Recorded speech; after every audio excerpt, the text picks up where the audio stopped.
It's Honcho here. And this is Mo. And this is the Honcho and Mo Show. We got MC Mikey here. Kickboxer, future UFC world champion. Yes, sir. Yes, sir. Glad to be on the show, folks. Yes, so glad to have you as our first guest. And so we're going to start right off the bat and say, how did you two meet? Because I was not there. Back in high school, right, Mikey? Yeah. Back in high school. Back in high school, it was crazy. We actually started with a little beef fight to start things out. We was beefing in the DMs. A little bit of beef in the DMs. Yeah. So basically, what happened was there was a point where you were like posting stuff about like you being in the UFC, and back then in Salisbury, I thought that you were actually being legit. Yeah. But you really weren't. You were kind of just doing it for like a fuck around kind of thing. Yeah. But I thought you were being serious, so I actually felt a little pressed about it because there was nobody really in the school like who wanted to fight or couldn't even like, I don't know. Didn't want anything like that, so I targeted him right away. And what came first? The diss tracks came first before the fighting started, right? Yeah, so I made this track on you, you made one back on me, and then after that we kind of just kept talking in the DMs, and then we scheduled this little fight over at Green Acres. I brought my crew, you rolled up in the Jeep with your crew. Yeah, Keo was there. I got there confused as hell. I'm like, what's going on? John's like, hey, brought boxing gloves and all that. Yeah, we had the and I just see a gloves. crowd of like 20 people gathered in a circle. No, it was a huge thing too, because we were talking, and I brought my own gloves, and they weren't regulation, right? They weren't regulation. Nah, I let you use. I brought an extra pair of mine because he really came out with like the 10-ounce bag gloves, like that you use for gloves. I at least gave him a little respect and put some 16-ounce sparring gloves. I gave him my old 14-ounce pair, so he used 14 ounces, I used 16 ounces. But it really didn't matter because, you know how the story ended with that one, right, John? How many rounds did we go? We went 3 rounds. And that's the thing too. You were actually kind of the start. You were honestly the start of my whole career pathway because I never had a fight with like people around me like that. Where was it? Because I couldn't. I did COC. I did like little MMA tournaments, but I never did like a fight like that. Like we really scheduled it to be a fight. Sure. Like I was trying to knock you out. And and you went all 3 rounds with me. It was the first round. You were so much taller than me. I just couldn't find my reach. I couldn't find my range with you. In the second round, I started that round. I did the whole chase stuff. I sprinted towards you and you were just backpedaling, and I don't know how long we did the whole parkway. I'm gonna put the highlights in too. Don't worry, you guys are gonna see what happened. You didn't knock me out, but you knocked my bun out. I did it, yeah. So it started. So getting into like 30 seconds of the third round, I hit him with the overhand right, and then it loosened his bun out. Then I hit him with the same overhand right away.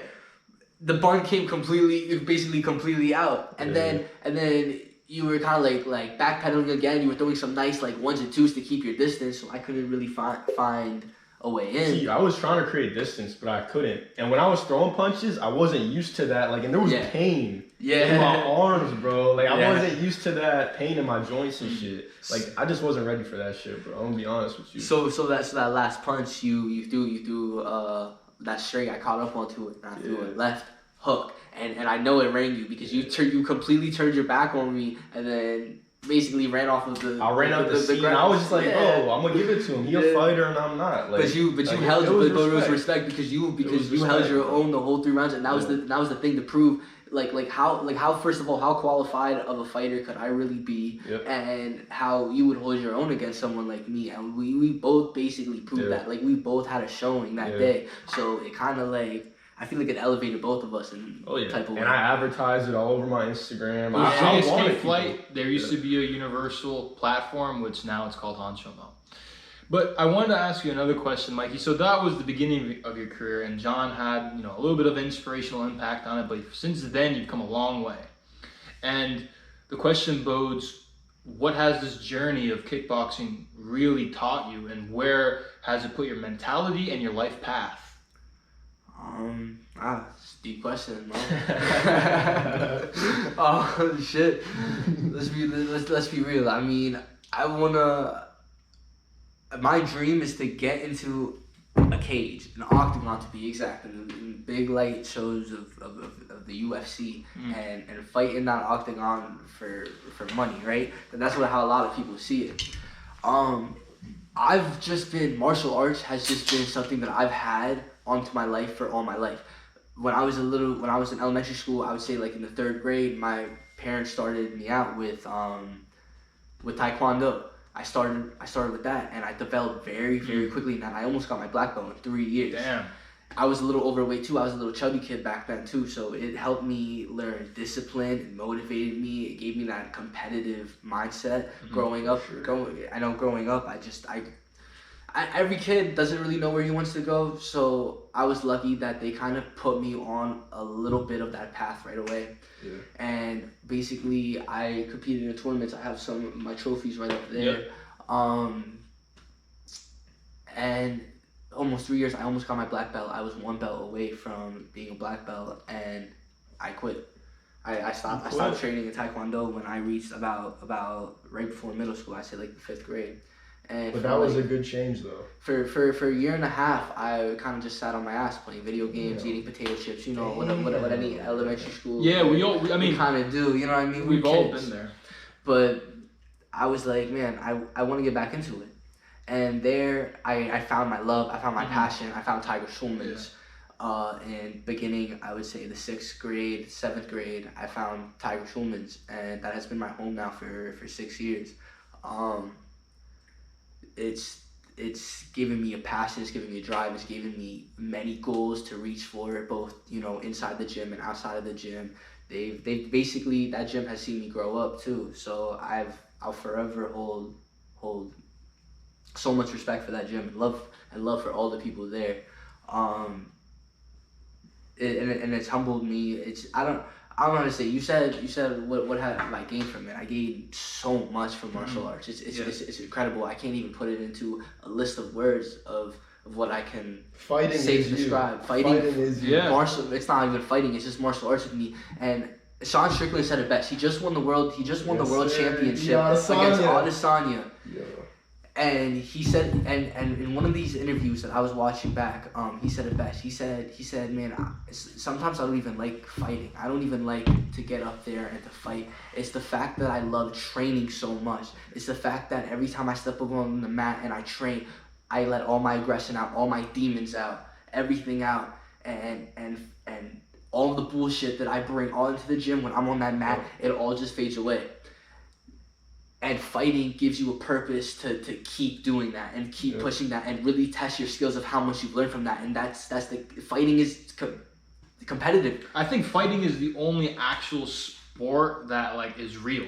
Like fighting has been around for all of eternity. Since humankind was made, there was no basketball, there was no tennis, there was no soccer, but there was 2 men who were so angry at each other because even back then, probably one of these cavemen fucked the other caveman's wife, and you know how they figured this stuff from fisticuffs. They brawled each other. They beat each other's brains out. They fought each other for women. That's how it was. That's how it was back then. But listen, this is crazy. In the gladiators, bro, there was like a criminal. There was criminals, and they were thrown into the Colosseum with lions. They took slaves. The Roman Empire and other men too. Nobody pities them, bro. They had to survive. They had to win the battle. Some of them didn't, but the ones who did, you know what they got? They got all the ladies. One of the things I really want to and women. That's what happened. One of the things I want to bring up, you said about 4 minutes ago, was the fact that there was one point in your life in which you just sat on the couch and played video games and all that, and that is a state of mind and a period that actually almost every single individual goes through, and that period you have to survive and you have to get past your sorrows and your struggles and the darkness. You have to find something. You have to find some kind of light, because you're gonna be in that dark tunnel, and you're gonna stay in that dark tunnel, in that dark pathway until you find something to grab a hold of. You have to latch onto something that you can see some kind of light out of, and keep digging and pushing through it. And if you don't, no one cares. No one cares that you're getting fat. No one cares that you're getting out of shape. No one cares that you're not grinding. You have to find a purpose in life. You can live your whole life, sitting on your ass and not doing anything, or having the same job and being stuck onto that. You have to find something that makes you happy. You have to find something that you can find a purpose to, that, you know, builds you. Like I said, with martial arts, that has built me. That has built my character. Martial arts is me. I am martial arts. I love it so much. I want to even past the UFC. I want to further develop that kind of lifestyle. I want to be a teacher. I love to teach. Exactly. You don't even have to pay me. I will teach you how to defend yourself. This world is such a brutal place. It could be beautiful, but it's such a brutal place, this world. So if I can teach you how to just be one step away from getting taken or anything bad happening to you this earth, like, I will. That's how much I love this sport. And I hope that everyone on this earth can find something like that they can find a way out of the darkness and find something that they really truly love and aspire to do. Because I believe, like you guys believe, there's something for everybody, whether it's fighting, a sport, an art. I believe that's what you call the God energy, the God force. Something miraculous you find, some form of power that you find that you're able to help people. Because, you know, when you're fighting, it's not just you and the other opponent fighting. You got the fans around. And if you're really big, you got millions of people inspired. Oh man, look what he's doing. I can do the same. All right, I'm going to wake up at 6 a.m. I'm going to go to the gym because he did that. I can do that too. And that's the power of inspiration. That's why we have sports. And I see your fight footage. People are cheering your name. Mikey, Mikey, Mikey. How does that shit feel, bro? It feels great, honestly. I'm a loss for words with how many people support me, to be honest. I don't even understand how many people support me that I do. And I think that it all goes with Tiger too. I think that just being there, they've given me like a home. I've met so many new people too with Tiger Schulman's, but especially like people just I've come across along the way. I mean, I've had a lot of close family friends and like people I've known from the past. Like, you came to my first win. I know you weren't there for my first fight, but happy I wasn't the first fight because you came to my first win, our first TKO win. I was hype as shit, bro. I was like, damn, this dude TKO'd this dude. Like, everybody was rooting against you. People thought you weren't gonna be able to produce because I lost. That first fight was what really made a setback in my journey. But you started at what, 195?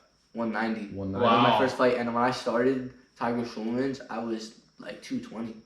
Damn. And even cutting down from that fight, I'd say I was like 210. So I already had a 20-pound cut from my first fight. I just turned 18 years old. I was trying to get a fight since I was like 16 and a half. I would say like 17. I've been in fight team since I was 15 years old. And they've been trying to find me a fight since then, but there was just nobody who was a minor, 16 to 17, to fight. So when I turned 18, I fought a 28-year-old bodybuilder, Zachary Mitchell, and I won all 3 rounds with him. And I almost even wanted that first round. I feel like he was trying to knock you out. He was, and you were trying to knock him out. At 18 years old, he gave me so much respect for that fight. So I have a lot of respect for that guy. But it was a dog fight, and I gave him one, and I proved so much to not just a lot of other people, but so much to myself, that fight. And that's what fueled me for my win. That's what fueled me to bring me to this point. I'm about to fight for the 165-pound USK championship. Because I have now, after that loss, I've bounced back 4 wins. Like you said, I heard a lot of people saying that after that loss, a lot of people doubted me. A lot of people were like, okay, Mikey was all this talk. He was this big hype train in Salisbury too, and even Tiger. But that's the thing though. They see the loss and they don't take into account the person you were fighting. That was a crazy matchup. It was crazy. My coaches really drilled that into me, especially the loss, because you know how you are after any loss, how down you are, how hurt you are, and fighting is crazy because you don't have a teammate to rely on. You don't have somebody to pass the ball to. You don't have somebody to get an alley-oop assist, anything like that. It's you and yourself. Everything you did to win is on you. Everything you did to lose was on you. So it's a wonderful, crazy sport. Now, Mikey, I would ask this question. I've heard a lot of people, especially the great fighters, even as well as Mike Tyson, they've said before they go into a fight, they have all this adrenaline, they have all this fear, they have all this worry. Does that bother you? Does it get to you? Yeah. Yeah. Nah, you love it. You for love sure. it, though. I love it. I love it. It's different. As soon as you get into the ring, it's different.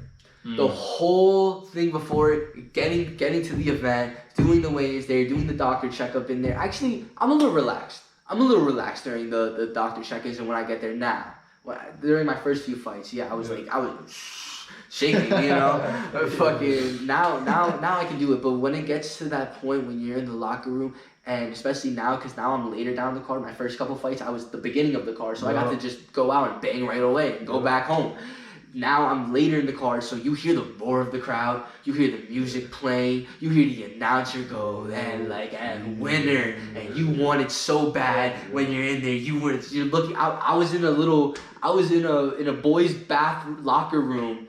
For my last fight, that was the backstage, and there was it was one of those locker rooms where the bathroom's right there. I was looking right in the mirror right before my fight. Everybody already left, so I was looking right in the mirror. I'm just like, yo, Mikey, like you got this. As the crowd is cheering in the background, it's just such a crazy mentality. And then we warm up too back there, so we're hitting pads and shit, and it's just that. When you start hitting pads and you start loosening up, it's crazy. It definitely gets to you. You gotta stay loose. It helps. Yep. It helps so much. But it gets to you in that walk. My legs feel heavy when I'm walking out there, and I'm walking to get to the back from the locker room. And then you get up on the stage. And the last showing was really cool because they had the pyros coming out too. Mm-hmm. So when you went up there, they're calling your name and the pyros flame out and. You just stormed through the wall. I'm just reliving that moment right now, and it's there's no feeling like it. So you have a classic. There's no feeling like you have a classic thing you do when you win. It's the chest pound and then the kiss up. I usually that's something that I've been doing. Any meaning behind that? I'll kiss my hand and shoot up because to God, it's to God. It's to all the people that I lost too, my close family, my friends, the Red Police, Moy Babsha, everybody. That's respect. My grandfathers, that's respect. Grandmothers, my uncles. That's respect, bro. Yeah. My dog that just passed away, Layla. You remember her? Layla, bro. I love that dog with everything in me. It's something that I do too. It's not a lot of people think that I'm just pointing out because I'm saying I'm the one, but that's not it at all. I'm very humble too. I don't think I'm the shit till I actually win the shit. Even when I win the title, I'm still gonna think that I have everything to prove. It's really for everybody up there. Everybody up there that's looking down on me. I think that I honestly gain a lot of my energy and my strength from up there. Yeah. From that. I feel them watching me, and that's what gives me that. When I'm start getting tired, that's what gives me that inner push to just keep grinding, to keep hungry. We all us athletes, John and I know that it's always the people looking down on us and the entities looking down on us. Regardless of that, I wanted to actually move on to your life itself. So did you go to college? Did you accept the college route? No, I didn't. No. Could you explain why you didn't choose that? Because fuck school, man. I don't know. I was saying. I'm not trying to be funny, but like I get a lot of people who choose college, and that's good for you if that's something that you really want to do. But that's not. That wasn't me. I don't know. I didn't like the school, and I didn't think that there was any college field that I really wanted to get into. Even then, I feel there's a lot of other choices that I can make. That's gonna give me the same amount of money. Plus, I was thinking too, like. There's a lot of people who go to college and they end up not even wanting to do the thing that they went to college for, and that's a big percentage. And on top of that, a huge percentage of people that go to college and don't want to make and now they're on debt. Exactly, they're on debt row. Regardless of that, I personally did not even graduate high school. I actually had to get my GED. But you dropped out? Yeah, really? I actually dropped out. No, you didn't drop out, you failed. It was the same thing. I didn't show up to school. You didn't drop out, it was the same thing. Bro. Regardless of that, every time I go into a job interview, every time I go into a business situation, they're like, all right, show me your diploma. And I'm like, GED? And they're like, huh? How? And it just comes to show that diploma, whether it's from high school, whether it's from college, doesn't mean that much. Let's look at some of the greats. I mean, let's look at Bill Gates himself, one of the richest men on the planet. That man doesn't have a college degree. Regardless, it's not about richness, it's about being fulfilled in life. Does college fulfill? If you would have went to college, where would your time be spent? Exactly, it's about time. When you know you're on a path like Mikey is to the UFC, you don't have time to be studying things you know you'll never use. You have to hit the bag every day. You have to be in the weight room. You have to be at Tiger Showman's with your coaches, right? You don't have time to be shoving your face in the books. You're on a path and you know you're on a path. And that's how it is. And I'm not saying college is the wrong answer. I'm not saying that, because you can have a lot of opportunity, especially for athletics. Great opportunity, especially for Division I, Division II sports. But at the end of the day, if that isn't your short-term goal, if you know that you in the short term cannot, like, you have to be practical in life. If you can't personally do it in the year or two that you have in college, because 4 years. Yeah, 4 years. But realistically, if by the first or second year you don't get leeway, if you don't play for the team, even if you're red-shirted, you're probably not going to have much of a chance. So it comes back down to practicality. Are you going to be able to accomplish your dreams in college? That's the question you have to answer yourself. I can say it. Yeah. Us three individuals especially, we can't shove our face in a book for 4 years.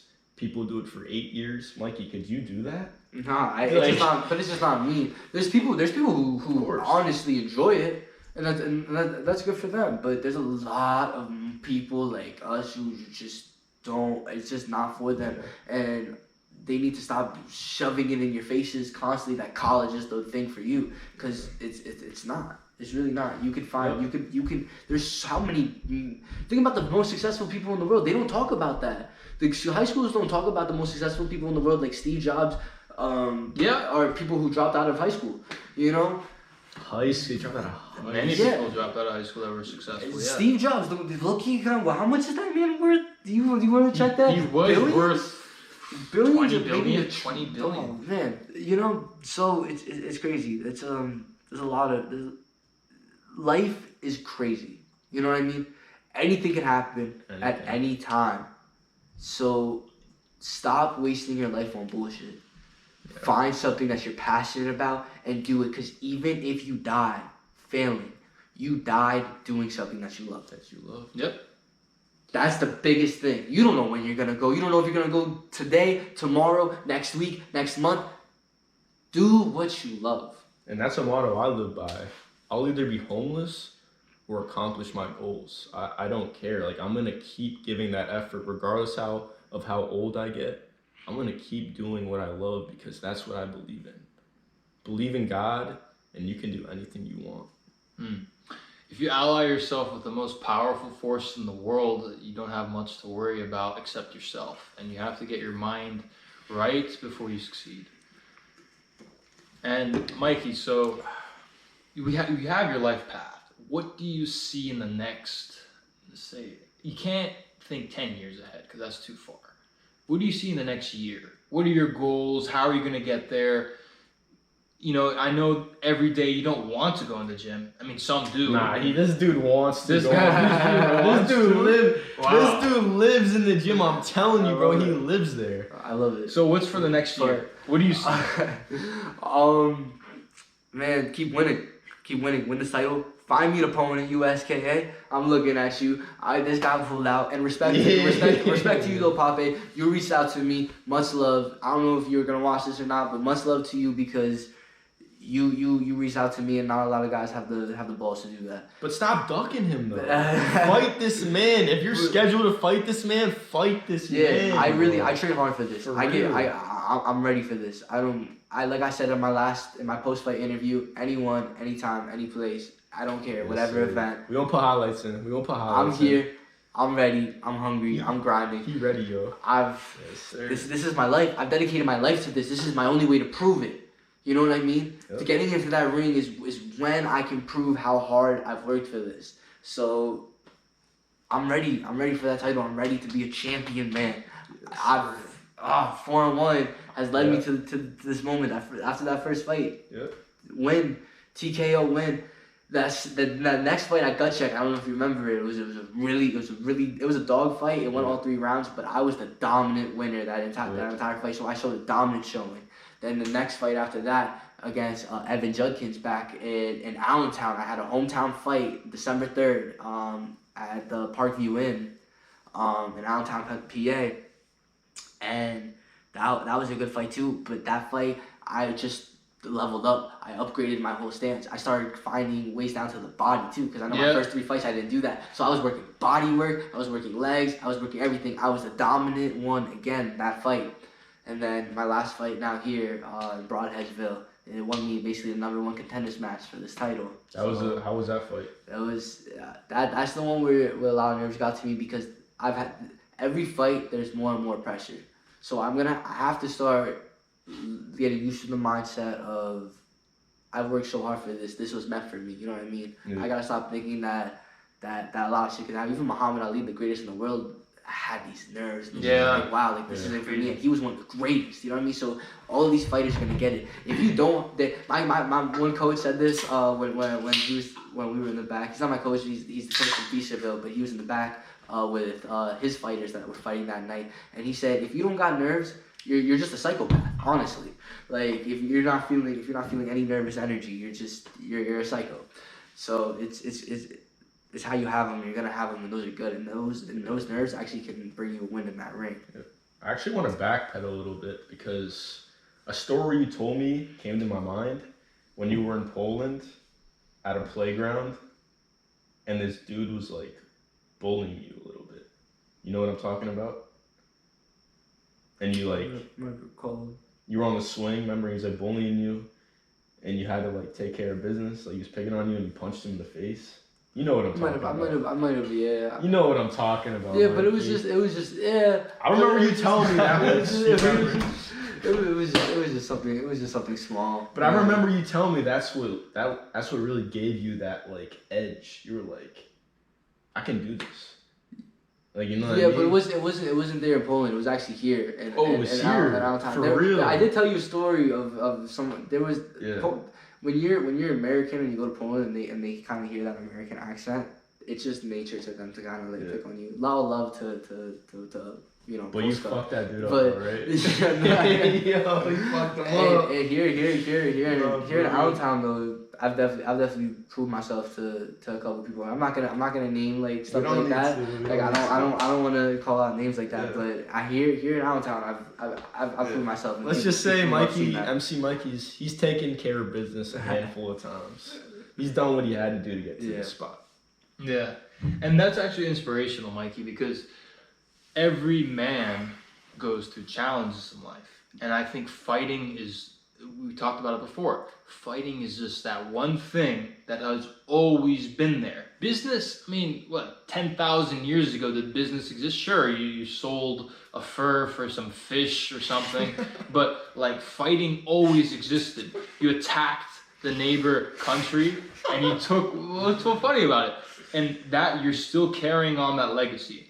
John and I play basketball. I was a great soccer player as well, but those are like more, how would I say it? Those are more tolerant sports, if I could say that.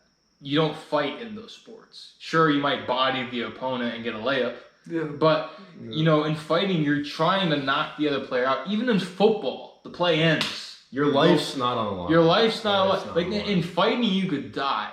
That's the truth. You can have one wrong hit in the jaw, and that's further going down what I was saying about love what you do. Yeah. If I die in the ring, at least you guys know that I love doing what I did. Exactly. And leveling up from where Mikey's at, like you wear headgear. Mm-hmm. Like you're an amateur fighter, but you still make money.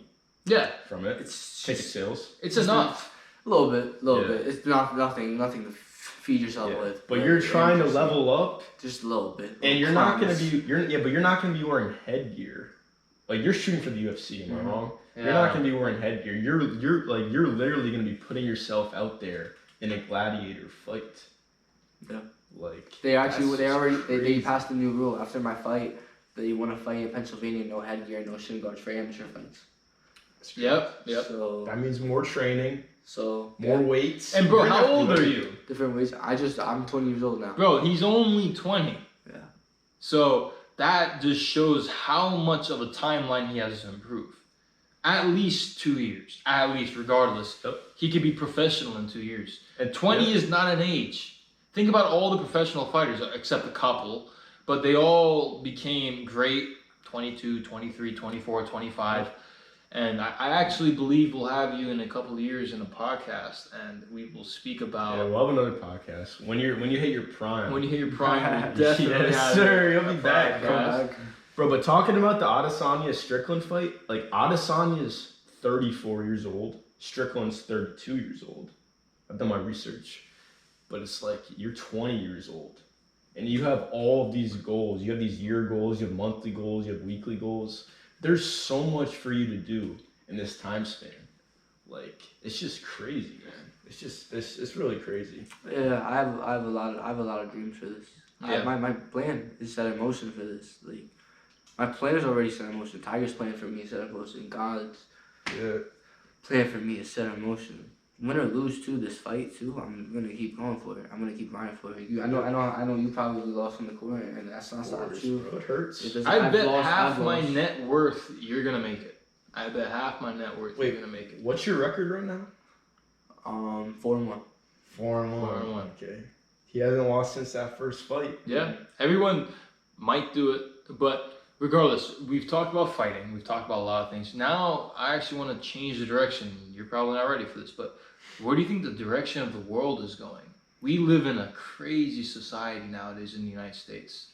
Where do you think we're going in the next 5-10 years? I don't know. We've seen so much crazy shit. I'm gonna be honest with you though. Goes along with saying love what you do, because I know that the world is going fucked up. That's why I'm honestly, I don't even try to think about it, if I'm being for real with you guys. I like I said, I don't care if I'm gonna die next week or tomorrow or whatever. Like, as long as yes, I'm afraid of it, but it's whatever. When it comes, it comes. What can you do? God's in control. God is trying. We have no control except in our own lives. I went to LA Fitness 10 years ago, 2013, and I saw gym packed, absolute chaos. Years went by, less people. Years went by, 2020, COVID hit, less people. And now I look at the gyms that I go to and I see basically it's a whisper. No one's there. Yeah. And I'm thinking to myself, where did they all go? Where did they all go? Where did all these athletes go? I go to the soccer pitch, I see no one's there. 10 people, 15 people, no one's really I hate there. to say it, Mo, but a lot of them died. From COVID? They just died, bro. I'm gonna be honest. Died maybe spiritually. Spiritually and physically. I just don't see anyone at the gym. Just think about rappers. A lot of them just died. Juice was my favorite. Juice WRLD, bro. I listen to Unreleased, to Juice WRLD every day, bro. Yeah. My favorite rapper of all time. A lot of y'all don't consider him a rapper, but bro, he could freestyle for like 5 hours straight, bro. Yeah, he y'all listen to that shit. That was crazy, tough, bro. And I just see people don't follow their passions anymore. Like, I just see people like drones walking through life. NPCs. I'll ask them, NPCs. It's a good answer to that. And they just have no ambitions. I'm like, what's your ambitions? Well, on the weekends I like to watch TV, and I'm just like, come on. What do you like to do? TV. What do you like to do? I like put the bunny ears on top, bro. That's crazy, bro. A lot of people, bro, but they want to go the safe route. Us three, we don't want to take the safe route. Mikey, you could have done the family business. You could have done it. Talk something dangerous. Talk a little bit about the trucking business. I mean, I was in it for a little bit. I know I've actually just recently tried to help my dad find a load. He's doing flatbed trucking right now. Yeah, you're right. I could have kept going. I mean, I still can actually. And you still can. The door is still open. Yeah, the door's still open. That's not the issue, Mikey. That's not the issue. It's making that your life purpose. That's the issue. You're right. You can do it to make money. Not devoting yourself to something else. Yeah. Okay. You can do it to make money. You can do it to help your family. But there's a point in which you reach. Am I going to do this for the rest of my life? Is this going to be my life 24/7? Am I going to wake up trucking? Am I going to wake up? All right. And I could see a crossroads because you want to make your dad happy, but you also want to follow your dreams. Yeah. You know what I mean? Yeah. I don't think that's a problem that a lot of people that go to school fall into. You know, they really want to make their parents proud. That's a big deal because, you know, the parents are also providing a lot of money to support them. But regardless of that, they don't want to work the average wage job. Let's say even $25 an hour, $30 an hour. They don't want to work that. So they say, you know, okay, I'll be safe. I'll go the safe path.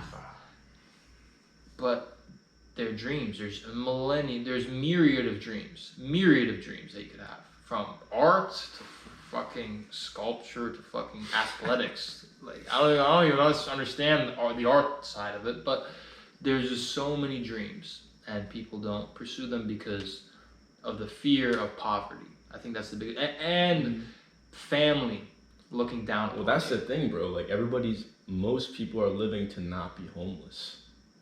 Isn't homeless like the worst thing that could happen? They said it is. Yeah, it really is. Like once you're homeless, what are you gonna come back from that? Can you come back from being homeless? You certainly can, but the chances are slim. It's hard. What's crazy especially if you fall into addiction. What's crazy though is I have a story. So I was on a pro Zoom meeting with a coach last night, and he was talking about this dude. He was homeless for 2 weeks in Spain because his team basically, it was canceled. Like, they didn't have enough players to play in the league. Like, that's fucking insane. He was homeless for 2 weeks, and what's crazy is God answered his prayers because there was a local team that needed an extra player. And they were like, all right, they were in contact with him. They're like, all right, let's pick him up and he can play. And he finished the rest of the season. He got paid his money. And he was able to come home. But if that would have never happened, if God would have never answered his prayers, he would have been stuck in Spain, bro, homeless. Imagine being in a foreign country homeless, and you got nobody to call, bro. Like it's crazy. Like real life hits, and a lot like of people don't have anyone to call. So that means if you do have someone to call, it means you're blessed. Mm-hmm. A lot of people don't have anyone to call. Yeah, but we're all lucky to have like really good family. Like Mikey, I've met your family. I've talked to them. You got a really good family. Yeah, bro. They're all supporting you through the whole thing. For sure. Yeah, I mean that was amazing what we just talked about, and I'm gonna end it with these closing words. Mikey, I really hope in the next year or two, maybe 3, we have a great podcast together about how you've actually made it. Mm-hmm. Hopefully, 3-4 all years. The perks that this life has given you. This kid's going to the UFC. Bro. I believe it. Bro. I've been on his side since day one, bro. Like we was beefing in the beginning, but it's like we bros now. Like we like this. We don't chill every day, but we like this, bro. I'm telling you. For sure. I believe in you, brother. Thank you, man. For sure. Thank you, brother. Any closing words from you? That's it. Make it to the fight, October 14th. October 14th. I don't have an opponent right now, but I guarantee you one's gonna pop out, and I'm. Yo, fight this man, bro. 165. Hold up the belt. Fight this man, bro. Yes, sir. It was a pleasure having you, bro. Yeah, fact. It was a pleasure having you. See you guys. See you soon, bro.